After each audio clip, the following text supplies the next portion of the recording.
अरे नहीं यार, इसको यार इसको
इस परिप्रेक्ष्य में कि हम सभी टीचर्स इसके खिलाफ हैं। टीईटी हम लोग के समय जो 2011 से लागू हुई, 2011 से पहले जितने भी नियुक्त शिक्षक हुए, हम लोग के समय में ये रूल नहीं था।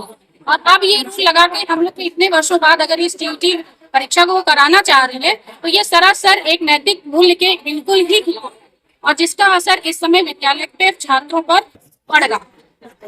चाहे उसको डायरेक्ट तरीके से आप देखिए, चाहे, क्योंकि जब टीचर मानसिक रूप से संतुलित नहीं है तो विद्यालय में वो क्या करे, तो सरकार को। लेकिन ये गलत है ना, ये गलत है। जो भी सुप्रीम कोर्ट ने दिया, तो मैं चाहती हूँ कि हमारी राज्य सरकार इस पर पुनर्विचार करे। करके आए 25-30 साल हम लोग नौकरी करते हो गया है।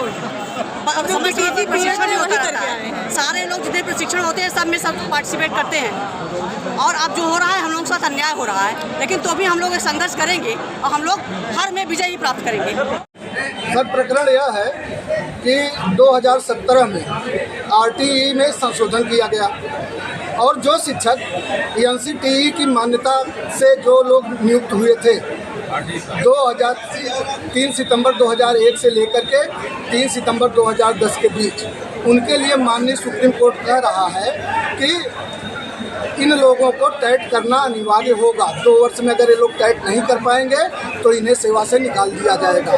जबकि हमारा जो नियुक्ति हुई, सरकार ने बाकायदे विज्ञापन निकाला, एनसीटीई के द्वारा जो निर्धारित किया गया था प्रशिक्षण संस्थान, उससे प्रशिक्षण किया, उसके बाद हमको नौकरी दी गई। और जो यह नौकरी मिली है, ये एक तरफ से केवल डिग्री देख के नहीं मिली है, इसके लिए मेरिट बनाई गई है, इसके लिए परीक्षाएं की गई हैं, तब जाके शिक्षक नियुक्त हुआ है।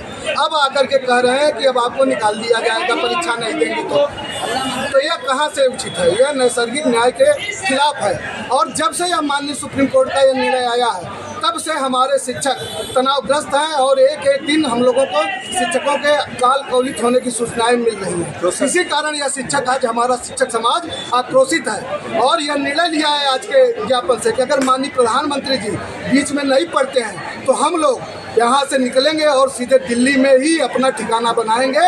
और जब तक इस काले कानून में परिवर्तन नहीं होगा, तब तक हम लोग दिल्ली को नहीं छोड़ेंगे, नहीं छोड़ेंगे। रिवीजन